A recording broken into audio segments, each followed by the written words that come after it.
Today at the National Press Club, the Shadow Treasurer, Chris Bowen. The government's first budget, unveiled last week, was a tough one. Now comes the opposition's chance to respond in detail. Shadow Treasurer Chris Bowen with today's National Press Club address.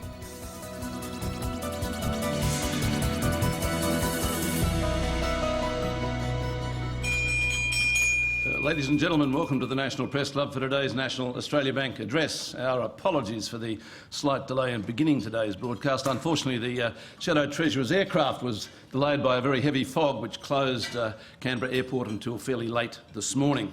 We only arrived at the airport, I think, as we were due originally to go to air.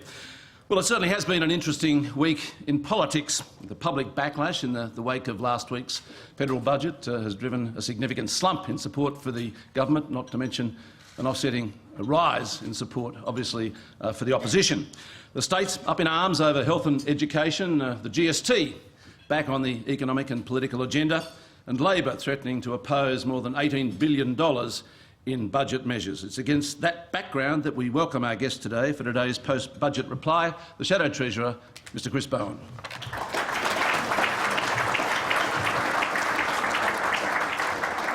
Well, thank you very much. And I'm pleased to acknowledge my parliamentary colleagues, members of our Shadow Economic team, Shadow Finance Minister Tony Burke, Shadow Minister for Skills and Training Sharon Bird, Shadow Assistant Treasurer Andrew Lee, Shadow Parliamentary Secretary to the Shadow Treasurer Ed Husick, and Shadow Parliamentary Secretary for Trade and Investment Jim Chalmers. I'm pleased to see them, and I think they're pleased to see me, because if my second plane was diverted back to Sydney, like my first one was, one of them might have been giving this speech on my behalf. There's one thing that Joe Hockey and I agree on. Budgets are about more than numbers. They're about values.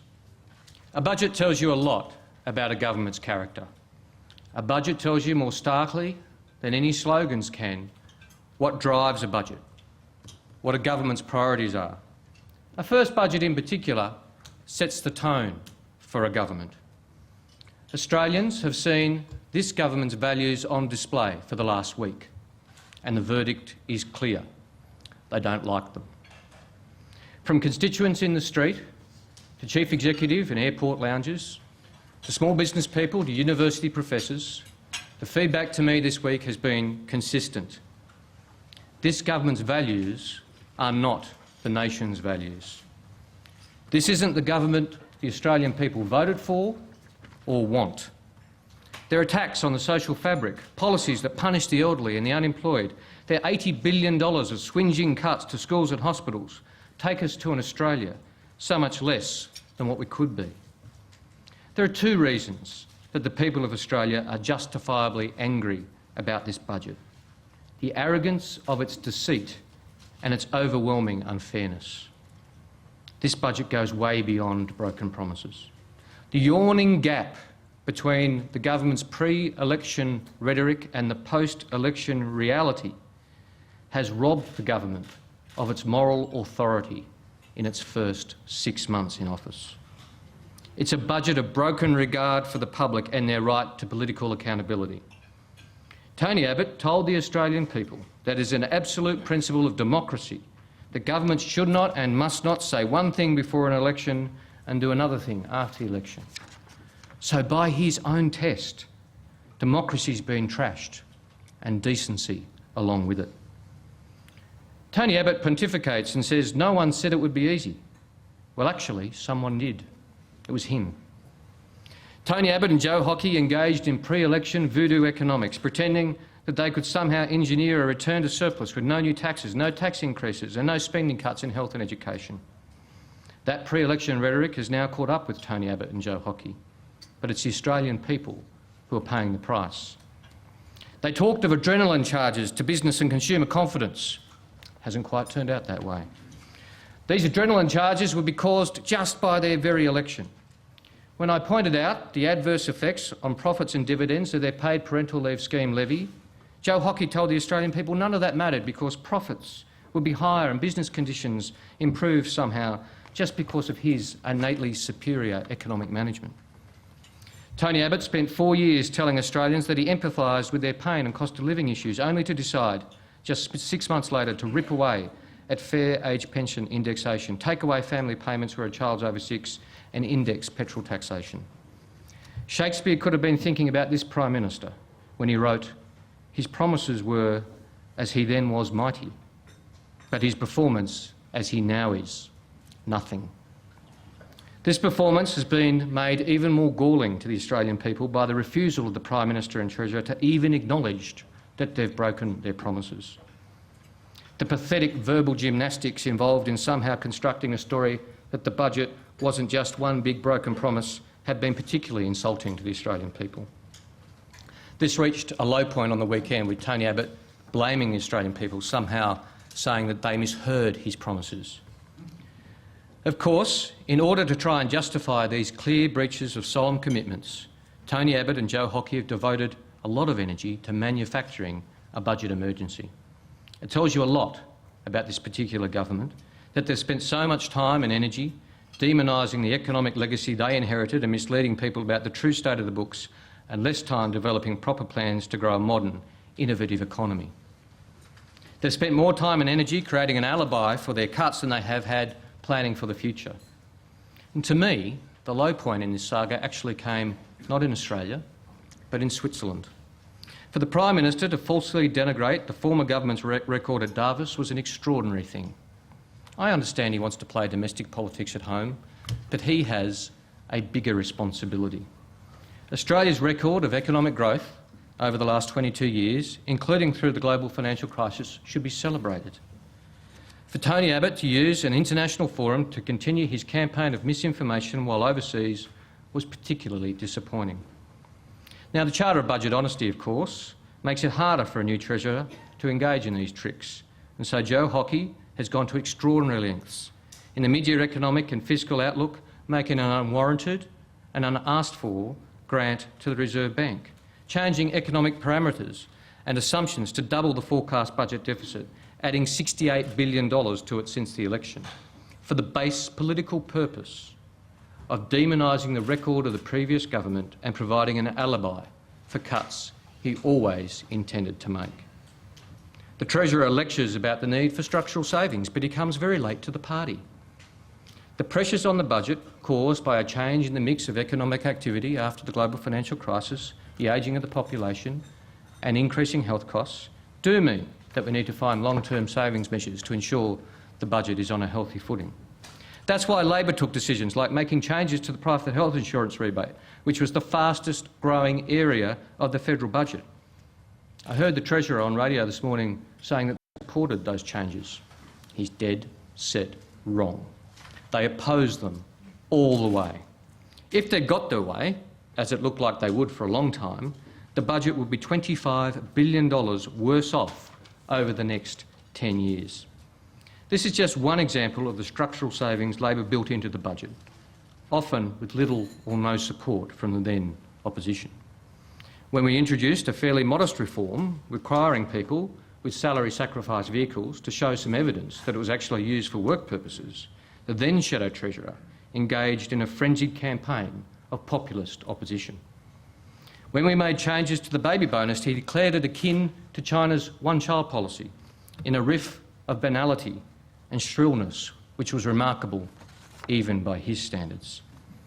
The fact is, we delivered $180 billion in savings when we were in government. I'm not going to use the speech today to run through all of these measures in detail, but they're all there for all to see. Means testing aged care support, reforms to the pharmaceutical benefit schemes, a pause on the indexation of family payments, phasing out the net medical expenses tax offset are just some examples. And yes, we were also concerned to ensure the long-term sustainability of the age pension. So we did increase the pension age to 67, but we also increased the superannuation guarantee rate from 9% to 12% and introduced a low-income superannuation contribution, helping low-income earners save for their retirement. And many hundreds of thousands of them would have moved at least from the full pension to the part pension, making our age pension more sustainable and giving them the opportunity to be not entirely reliant on the pension. Policies this government is gutting. These savings measures were, of course, not always popular and plenty were controversial. But in office, Labor always measured our proposals against two important criteria: impact on the long-term fiscal sustainability and fairness.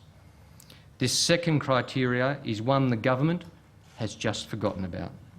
Australians are angry about this budget, not only because it represents a farrago of broken promises, but because it represents a fundamentally unfair manifesto which launches an unmistakable class warfare on lower middle income earners. The gesture politics of a one-year politician's wage freeze and high income tax surcharges do very little to hide the fact that this government has thrown equity out the window. NatSem modelling, commissioned by the opposition, shows how regressive this budget has been. Families on the lowest 20% of income will see their disposable incomes decrease by nearly 5%, while those on the top 20% will see their incomes decrease by just 0.3%. Interestingly, for the first time since 2005, this year's budget papers did not include tables showing the impact on families of different incomes of the government's budget decisions. I suspect we all know the reasons why. I saw the Treasurer on Monday night say this wasn't true and that you, quote, can't believe everything you read in the Sydney Morning Herald. Well, Treasurer, it is true, and the Sydney Morning Herald is not the one with the credibility problem. If the tables did appear, they'd show that a 23-year-old unemployed person would be 18% worse off as a result of the budget. A single parent with a child over 6 would be 10% worse off, while someone earning 3 times the average wage will be just 0.9% worse off. Unsurprisingly, other analysis shows that it is Labor electorates that will suffer the most from this government's acts. Of the top 10 electorates impacted, 9 of them are represented by the Labor Party. And the most adversely affected electorate in the country is mine. Now, having lived there all my life, having represented the people of McMahon at 2 levels of government now for 19 years, I know the people in my community well. They're people who would respond positively if their government asked them to make a fair contribution to the task of ensuring that our budget is on a sustainable footing. If their government was honest with them, they'd reply in kind. But could Joe Hockey really come to the people of Fairfield, St Clair and Greystanes and look them in the eye and tell them that they were the ones who should make the biggest contribution to this budget's task? Of course he can't, and of course he won't. Last week I challenged the Treasurer to join me today here for a debate. He declined. But what would be even more appropriate is a debate in the western suburbs of Sydney or in the suburbs of any of Australia's cities, the areas that are adversely affected most dramatically by this budget. We could argue the fairness, we could argue the merits of his proposals. There's much to object to in this budget, and for those who ask, how could we oppose some of these measures, I say to you, how could we not? I ask you whether the nation can afford not to block some of these cuts. Can we afford not to oppose them? If the government succeeds in introducing its $7 charge to see a doctor, the fundamental principle of universal health care would have been undermined and Medicare trashed. If they succeed in changing the formula for indexing the age pension, we as a nation will be telling generations of people who worked hard and faithfully paid their taxes for years that we can't afford to keep their income rising in accord with a fair formula. If they succeed in freezing the benefits of people under the age of 30, enough so that if they experience unemployment, they will not have access to Newstart, they will have purposely created an underclass, forcing people into the arms of overstretched charities or onto the streets. All this at a time when youth unemployment is high. This is unconscionable. We will not stand for it. How could we? There are those of you in the gallery who argue that Labor is making it harder for the government to achieve its fiscal strategy. Let me remind you that the proposals that Labor will oppose over the forward estimates in this budget add up to less than 4 years' expenditure for the government's extravagant paid parental leave scheme. Budgets are about priorities. This government's values tell them that it's okay to introduce a scheme which sends cheques for $50,000 to millionaires to have a baby, while cutting the pension, freezing younger people out of Newstart and reducing family payments. It's just wrong. It also goes to the argument about our respective fiscal credentials. If the government wants to tut-tut Labor about opposing some of their cuts, they can't seriously be arguing that the budget could afford a paid parental leave scheme which will cost over $5 billion a year, every single year. While the government claims a budget emergency, it's imposed a 1.5% levy on business, not for budget repair, but to fund an extraordinary entitlement scheme. While they claim the need for tough choices, they undermine the principle of universal health care to fund a new medical research fund they claim will be the biggest in the world, not to fix the budget. Budgets are about choices. Nobel Prize-winning economist Kevin Arrow once said, "The economist's job is to say this or that, not both. You can't do both." Treasurers are the same. They have to make decisions. They have to prioritise. This Treasurer has prioritised his paid parental leave scheme over fair pension indexation, support for single-income families, funding for schools and hospitals, access to New Start for those people under 30. When it comes to the debate about fiscal responsibility and tough choices, Mr Hockey leaves his credibility at the door as long as he supports this outrageous scheme. The paid parental leave scheme is just the most blatant example of the government's warped priorities. The government says they can afford $20 million for marriage guidance counselling, for example, while cutting more than $500 million from Indigenous programs. Apparently, we're now closing the gap by cutting funding. The government's made its clear its priorities, and that's their right. Well, our priorities are different. Our values lead us to an alternative vision for the nation, and it's a vision we intend to fight for. This budget delivers pain without principle.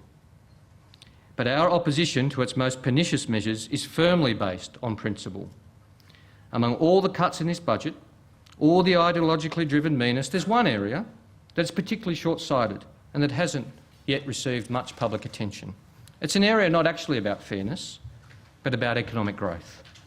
In an attempt to bolster his right-wing credentials with some of the more extreme elements in his party room, the Treasurer has felt obliged to follow up his age of entitlement rhetoric with a counterproductive assault on government programs to encourage innovation, venture capital, commercialisation and start-ups. Ultimately, of course, the best way to return a budget to surplus is economic growth. Growth through new jobs for the future, through innovation, through science and entrepreneurship. Together with the cynical decisions to make university degrees more expensive, saddling aspiring students with more and more debt, the government's chosen to undermine innovation and research and development. The CSIRO receives a funding cut of $111 million. The Defence Science and Technology Organisation, which works with the Australian Defence Force and the defence industry on cutting-edge projects which help save the lives of Australians serving in combat, has also been cut.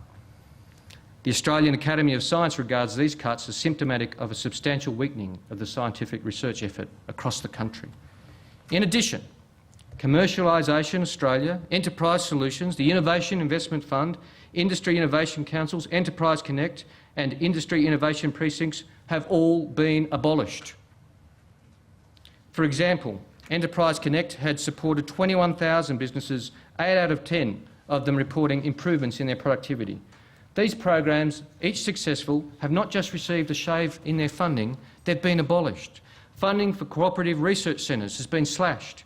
These are the centres that supported the development of some of the greatest innovations of the modern era, including the cochlear ear implant, a device now bought by millions of the hearing-impaired people right across the world. A vague new one-size-fits-all entrepreneurs infrastructure program has been established with around half the funds previously allocated to the abolished programs. The Treasurer calls this a growth budget. He and I agree that we need to generate jobs and investment to replace those involved in the mining construction boom, but far from helping the transition, this budget makes it harder. A government truly concerned about creating jobs, about diversifying the economy, about generating new opportunities for those affected by the decline in mining construction as well as the pressures on manufacturing, will be embracing the need for innovation, for high technology jobs, for venture capital and the need to encourage start-ups. It would be disappointing if this budget did nothing to help this sector, but it's devastating that it actually takes our national policy backwards. An ideologically driven assault on government programs to foster entrepreneurism and innovation makes no sense. The potential here is big and real. This is not about a few jobs for graduates in T-shirts and sneakers who strike it rich. This is about generating jobs for hundreds of thousands of Australians that are not vulnerable to being outsourced to other countries or subject to a race to the bottom in wages. The payoffs for our economy of a relatively small government investment of money are potentially very substantial. In an excellent book, The New Geography of Jobs, Professor of Economics at Berkeley University, Enrico Moretti, found that for each new job in the high technology sector, 5 more jobs are created elsewhere, a higher rate of multiplication than we normally see in job creation. The ramifications of this are very important. If we get more venture capital, more startups, more jobs for the new economy, then the main impact will be jobs for all, spread right through the economy, even for those of us who would know how to create an app or design software than we would know how to conduct brain surgery. The impacts will be real and substantial. Australia does not need to be a carbon copy of Silicon Valley, but we can find our own niche, our way to create thousands of good, well-paying jobs. We can do much better. High-growth technology companies currently generate less than 0.2% of our GDP. PricewaterhouseCoopers has estimated that with the right policy environment, this sector could contribute 4% of our GDP, generating more than 500,000 jobs by as early as 2033. The potential's huge, but we've got a lot of catching up to do. Our venture capital industry starts off a low base and is not growing as fast as that of comparable countries. We do badly when it comes to the important angel funding, which is so important to the sector. Our figure is $1 per Australian. The comparable figure in New Zealand is $6, $15 for the United Kingdom, $85 for the United States. And although it doesn't fit the Treasurer's sterile and austere philosophising, there is a role for the government in creating a national environment to foster entrepreneurism. The most important measure for helping Australia's entrepreneurial talent and show what it can do, for example, is the Research and Development Tax Credit, which the government has cut by $620 million in this budget. When we were in office, we replaced the outdated R&D tax concession with a more accessible tax credit. In the first year of the new incentive, the number of firms registered by R&D tax measures grew by more than 15%, and the total amounts invested in R&D grew by 20%. The tax system is one of the most powerful levers the government has. Other governments around the world, including conservative governments, get the importance of a supportive government environment for the high-tech sector, making it more frustrating that our government simply does not. In the land of the free, the United States, every dollar of government investment in high-tech incubators generates an additional $30 of tax revenue. Perhaps the Treasurer might have thought about this before engaging in his cost-cutting regime. If the government is determined to remove support, Labor is willing to act proactively in the debate. Bill Shorten has made it clear that science will be front and centre of our agenda in government. As a first step, he's taken responsibility for the science portfolio himself, assisted by Kim Carr. Here at the Press Club in March, Bill Shorten spoke about the need to foster entrepreneurship and his commitment to small business. He spoke about the need to improve the treatment of employee share schemes so we can remove a drag on innovation. In the same vein, there are other ideas that Labor's interested in pursuing to create growth and jobs for the future. One example is crowdsourced funding, which enables people in small amounts to take an investment in a project which is innovative. Around the world, it is estimated that crowdsourced funding will generate $65 billion in funding and finance the creation of 270,000 jobs this year. There's one small problem, however. Crowdsourced funding is effectively illegal in Australia. ASIC regards this funding as a financial services undertaking requiring a licence, making its operation highly problematic. A fix is necessary. Last year, the Rudd government set a reference to the Corporations and Markets Advisory Committee on how to encourage crowdsourced funding. Unfortunately, in another shamefully short-sighted move, the government has abolished this committee. In the absence of government action, Labor is willing to be proactive. Bill Shorten and I have asked my Parliamentary Secretary, Ed Husick, who has a passionate interest in these areas, to consult with the sector on potential legislative remedies to provide a regulatory framework for crowdsourced funding and examine options that Labor could put forward in government or in opposition. We also need to ensure that our immigration program is promoting innovation. Australia has plenty of entrepreneurially minded people. Unfortunately, too many of them find the need to move to Silicon Valley or elsewhere to find a culture and environment more welcoming of startup companies. We should not only encourage Australians to start innovative companies here, but invite entrepreneurs from around the world. Other countries have an entrepreneur's visa, and perhaps we do need to have one as well. This is something that Richard Miles and I will be consulting with the sector on in coming months. Today I've referred to two constructive and innovative ideas to generate new, well-paid, secure jobs in the Australian economy.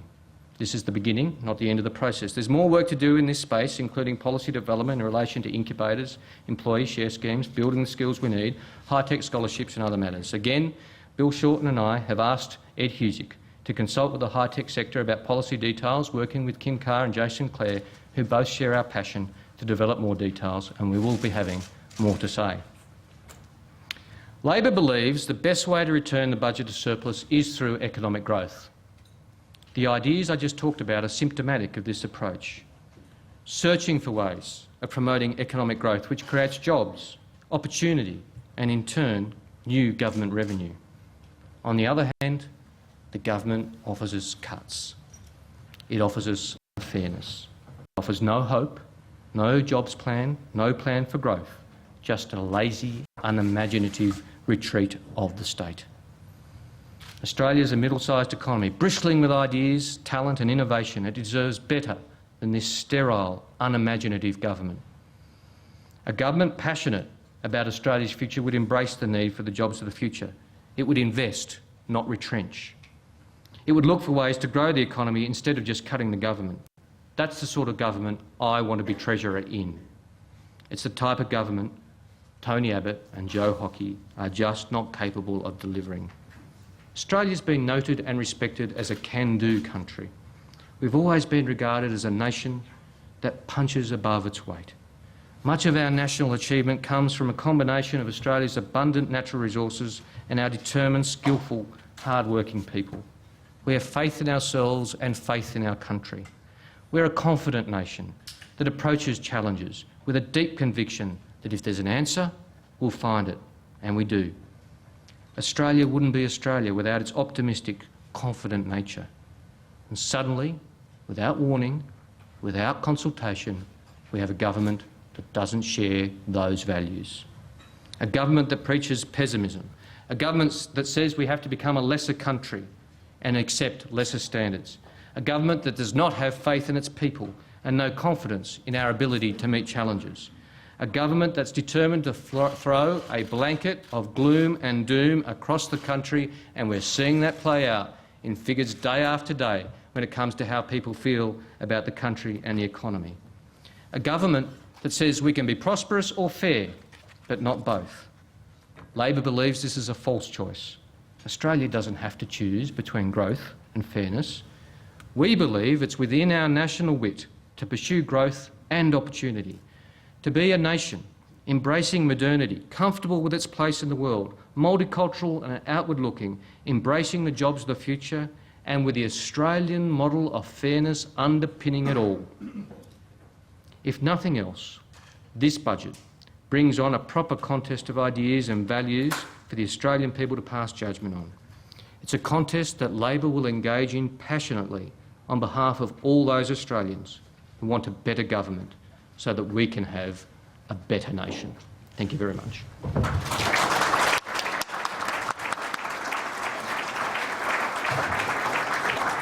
Thank you very much, Mr Bowen. Time now for questions. Because our broadcast did start a little late, we will be running the full hour. We'll be broadcasting through till just before 1:45. So I just mentioned that, particularly for those viewers, but also for those people in this room. We have a lot of journalists who want to ask questions today. So yet again, I would appeal to my members to ensure that they keep their questions short and preferably to a single question as well. The first one today from Michelle Grattan. You do that every week. I've never seen it happen yet. Well, I will.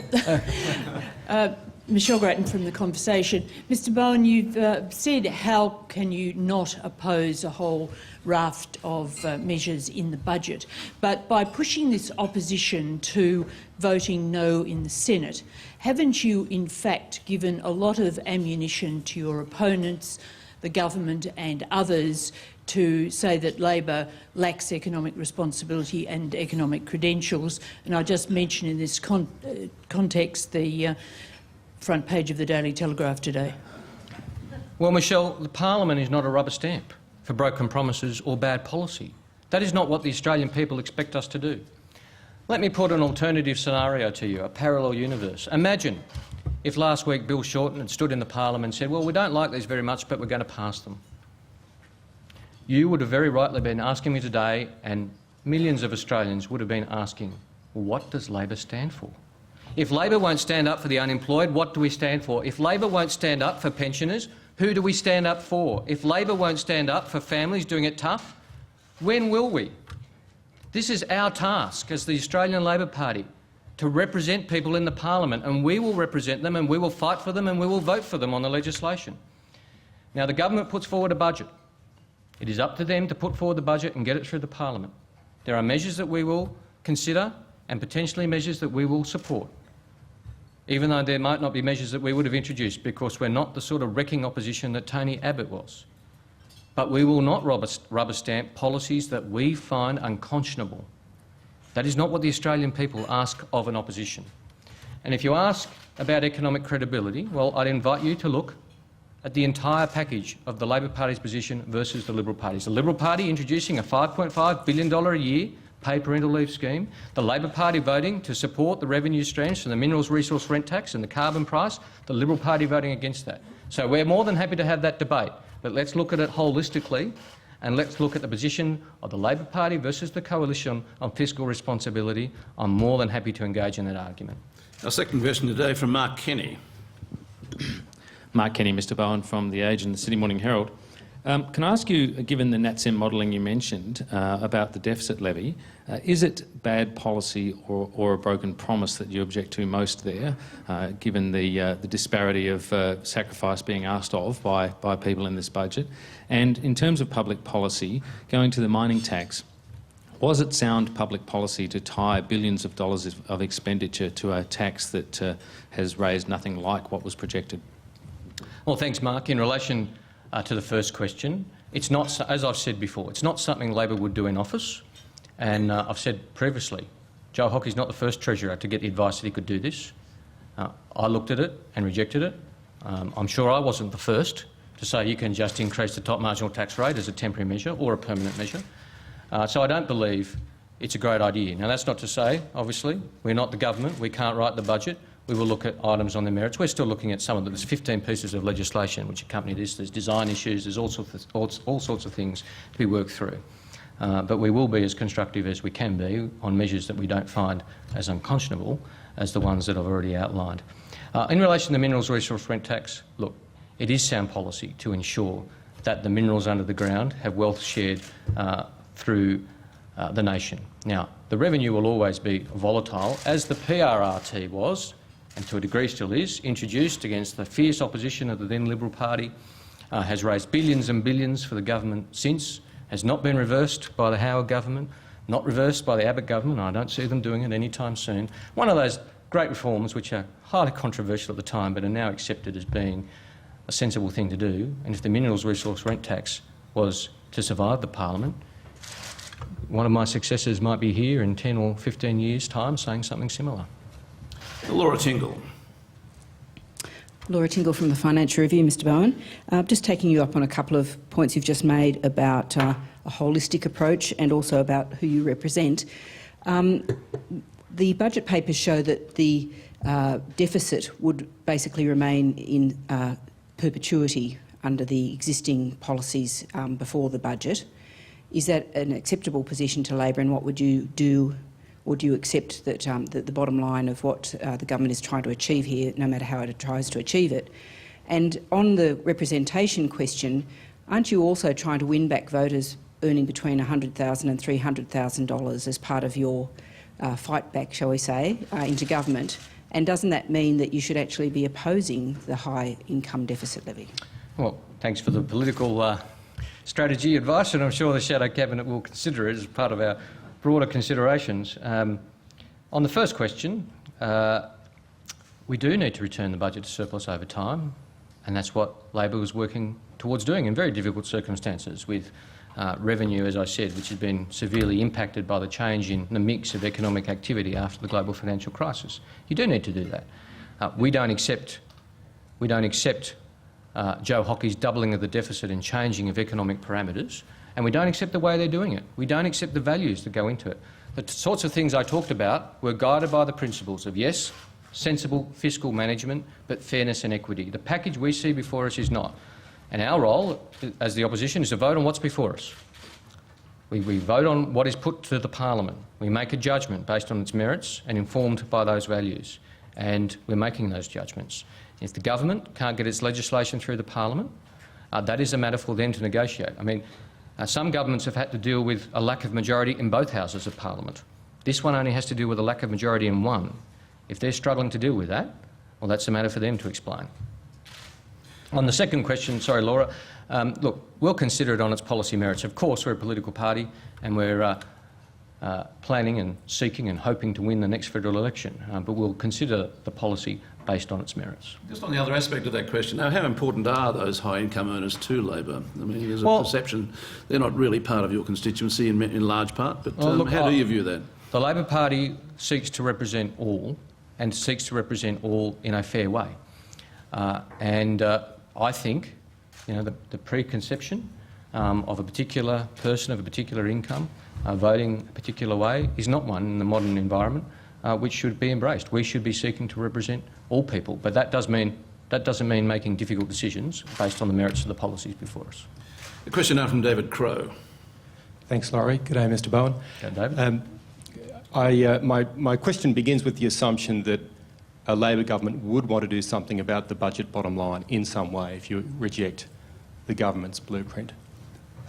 The flip side of the savings measures is to do something on taxation. Some on your own side would say that there needs to be something done to increase taxation. Do you see any argument for increasing taxation in any way to help fix the deficits, such as by reversing the government's company tax cut or modifying the resource rent tax, as an opinion poll the other day showed people might support? Well, David, we will go to the next election with a set of policies, and it's my job and Tony Burke's job to ensure that they're fully costed, properly planned and calibrated, and we will do that. There are measures, of course, which we've said. There are examples. You've referred to some. There's others. The government could choose to reverse their decision to back out of our changes to the multinational tax regime to support base erosion measures as negotiated through the G20, which was a very sensible measure the previous government implemented and Joe Hocker's reversed. Cost us $700 million. He could reverse that, reverse his reversal, if you like. He could do that tomorrow and he'd find a pretty supportive and constructive opposition in doing that. In terms of which tax policies we take to the next election, well, we are talking, and Tony and I and Bill have been talking very extensively to the business community, consulting about the state of the economy, about particular sectors. I've met with a whole range of chief executives since the election as part of my job as Shadow Treasurer. I think it's important to be open to discussion with the business community and the sector and the economy and community more generally. We'll be consulting about a range of options to take to the next election, and I'll give you this tip. You won't be seeing them on the Thursday night before the election, because that is, I think, part of the problem this government is facing. They didn't do the work in opposition. They snuck out their economic policy on the Thursday before the election, and now they and the Australian people are paying a price for it. Catherine Murphy. Hello, Mr. Bowen. Catherine Murphy from Guardian Australia. There has been some talk just as part of the reception to the budget, just as, I suppose, a first principles conversation, whether or not politics can tell the truth, whether or not politicians can be honest with the voters prior to the election and expect to be elected. So let's have a truth-bombing experiment. What's your own view about whether or not the Labor Party deserved to lose the last federal election, given the sum of the parts in government? What's your own view? Did you deserve to win that election or not? And I notice you gave a formulation to David in terms of tax policy, which is understandable, given that the election is at some distance away. But again, as a first principles issue, in terms of fiscal sustainability, do you accept that taxes are part of the issue as well as expenditure reductions? Well, Catherine, in relation to your first question, which I must say is a very fair one and a well-crafted one, I do think there is a yearning on behalf of the Australian people for straight talking, for vision and straight talking. And that's the approach we will be taking. And we will be honest with the Australian people about what problems we can fix and what problems we can't at the next election. And I think that's where this government went wrong, promising to fix things which They really, with their policies, could not. And I do think the Australian people are looking for that sort of leadership. And I know that that's the sort of approach we'll be taking, treating the Australian people with enough respect to be honest with them about what modern governments can do and what modern governments find difficult. In relation to the second part of your question, of course tax is always part of the mix. Now, do I think that increasing the tax to GDP ratio is necessarily the answer to all questions? No, I do not. I note that the tax to GDP ratio will be higher every year under this government, according to their own forward estimates, than it ever was under the Rudd or Gillard governments. So that is the approach that they're taking. And of course, Joe Hockey told us for years that Australia didn't have a revenue problem. And then on Q&A on Monday night, I saw him saying our revenue's falling, how terrible it is. He apparently has a revenue problem now. Maybe it happened on September the 10th. So I think he's taking a particularly cynical approach. In relation to your question, did the Labor Party deserve to lose the last election? Obviously, I campaigned strongly for the re-election of the Labor government in my seat and across the country. I believe our track record in many ways was a good one. Did we get everything perfect? Did we get everything right at all times? No. No government ever does. And of course we have to learn lessons of where we went right and wrong. Any sensible political party would do that. But I always believe that the Labor Party has a compelling case to make to the Australian people. We had achievements to our name at the last election, which I view, and plans going forward, meant that we had a good case to make to the Australian people. Obviously the Australian people decided differently. And for not a second do we not respect and accept that decision and learn from it. Karen Middleton. Mr Bowen, Karen Middleton from SBS TV. The Treasurer has said that you will be lining up to block $40 billion worth of savings from the budget. Other estimates have it at between $12 and $18 billion. For the record, what is your estimate of the value of what you'll be blocking? And secondly, you mentioned the entrepreneur's visa that you like the idea of. Given that the government is abolishing another visa category in this budget, the non-contributory parent visa, are we getting to a stage in Australia where you can only migrate here if you can pay? I'll deal with the second question first. Well, I certainly hope not. I think that family reunion is an integral part of our migration program. Obviously, it's no longer my portfolio, but I know many of us, myself, Tony, Ed, Jim, Sharon, all represent communities with vibrant multicultural communities, and being reunited with their family is an important part of being an Australian, being able to have they expect and accept that it takes time and that they have to wait and that there's a process, but you have to have hope that you can be reunited with other members of your family. And frankly, it's an important part of attracting skills to Australia. If you say to somebody, come with a significant investor visa or an entrepreneur's visa, if that happens, or a skills visa, but by the way, nobody else from your family can ever come and join you in Australia, you're going to struggle to attract them. You're going to struggle to attract them. So that's a particularly short-sighted approach. Now, I'm going to ask you to remind me what your first question was. The first question was how much do you estimate you're going to block? Well, in terms of the visa, I mean, Richard Miles is going through the details and we'll have more to say. In terms of the sums, I mean, judge us on the total amounts of what we're supporting and opposing. So if you take into account the view that we think paid parental leave scheme is an extravagant scheme which can't be justified, take into account we support the continuation of the minerals resource rent tax and the carbon price, then you'll get a very different equation to the one that the Treasurer very cynically trotted out in an act of desperation yesterday. Next question from Sophie Morris. Sophie Morris from the Saturday paper. Mr Bowen, you've spoken of the importance of science in innovation, but it's up to the government to decide how it prioritises that spending, and it's chosen medical research. Putting aside your reservations about how its proposed $20 billion medical research fund is resourced, do you see merit in that fund if it could indeed lead to the discovery of cures for diseases? Well, of course, everybody would see merit in having a medical research fund, and that's a given. But I would note this, the previous government commissioned an inquiry into medical research in Australia by a very eminent Australian, in fact a former Australian of the Year, Simon McKeon, current chair of CSIRO, and it made a series of recommendations to the government about how to promote medical and health research in Australia. I don't think they're implementing the recommendations at all. And we've seen eminent medical researchers raise big question marks over this fund. Ian Fraser, for one, and there have been plenty of others. So I think what they're engaging is, frankly, an attempted political wedge to say, oh, I know what we'll do, we'll be extra clever. Bill Shorten supports medical research. Why don't we put the money in a medical research fund? A pretty cynical move. Well, the cures of today, or the cures of tomorrow, should not be funded by taxing the sick of today. That's a fundamental principle. If the government wants to have a priority of a medical research fund, that is their right.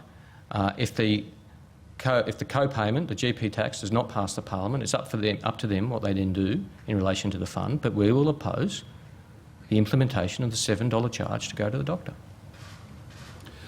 Andrew Green. Mr Bowen, Andrew Green from ABC News 24.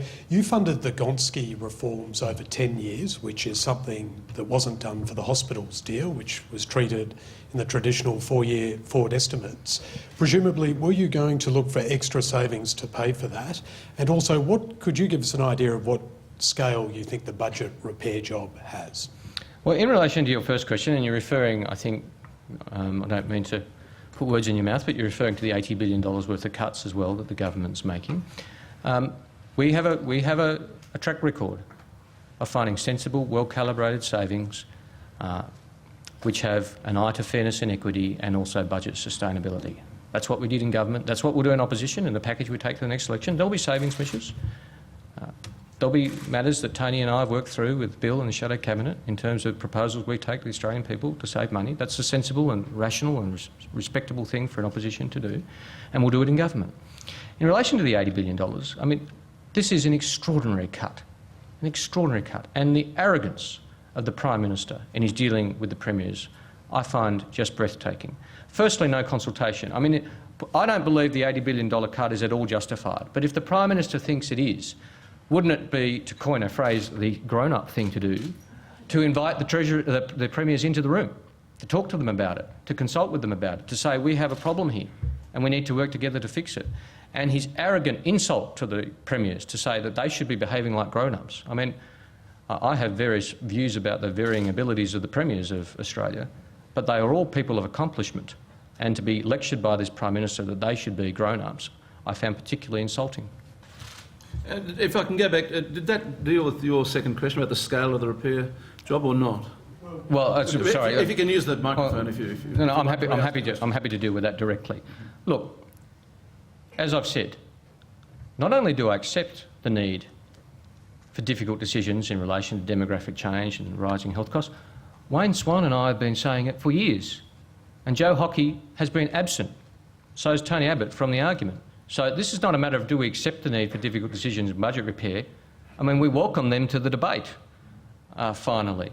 In relation to the size of the task at the next election, which is when we'll need to be preparing, I mean, we don't prepare an alternative budget in opposition, and so, you know, that's not what oppositions do. We vote on the proposals before us.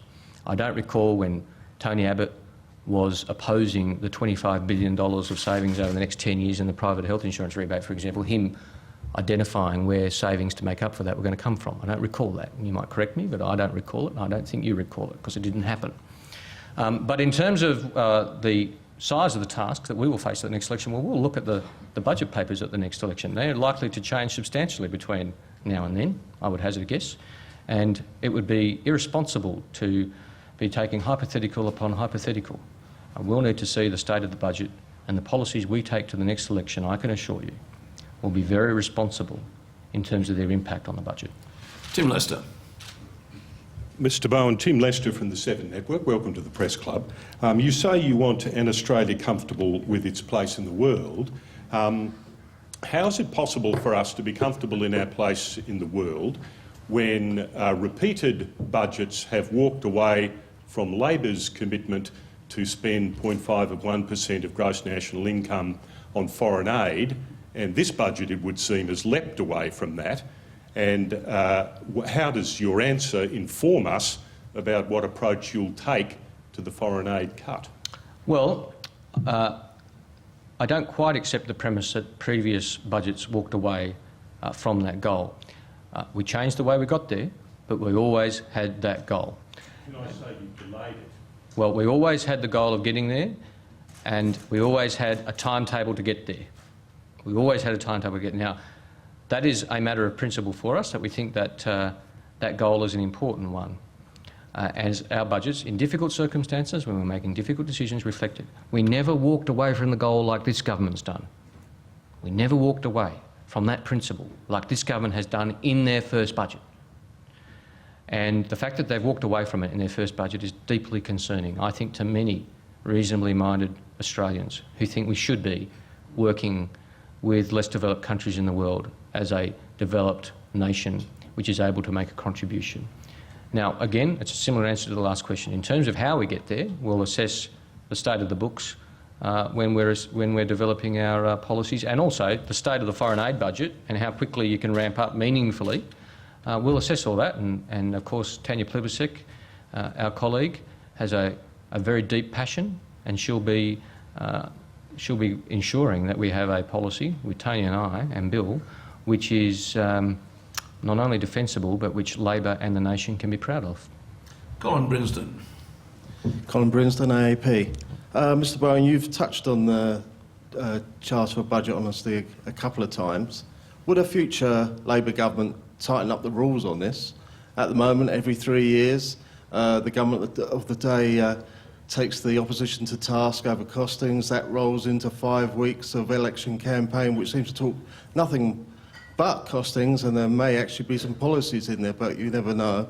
And this government has actually changed the assumptions for their forecasting between PFO and now, although I don't think you can, they're entitled to do that, but they can't then compare one to the other. Hasn't that all become a bit of a farce? Well, I do think the Charter of Budget Honesty has been undermined by this government. I do think they've done that. And I think that shows not only disrespect to the Australian people, but disrespect to the Charter and, frankly, to Peter Costello. Whether there's a case for reform of the Charter, and tightening, as you would put it, is something we're open-minded about, because what this government has done is effectively walk away from it. So there'll be matters that we're looking at over the coming years. I think the Charter of Budget Honesty has become an important part of Australia's budgetary framework, and I think if there's ways it can be improved and strengthened to avoid what the Liberal Party did at the last election and what they've done since, then that's something that we'll be looking at.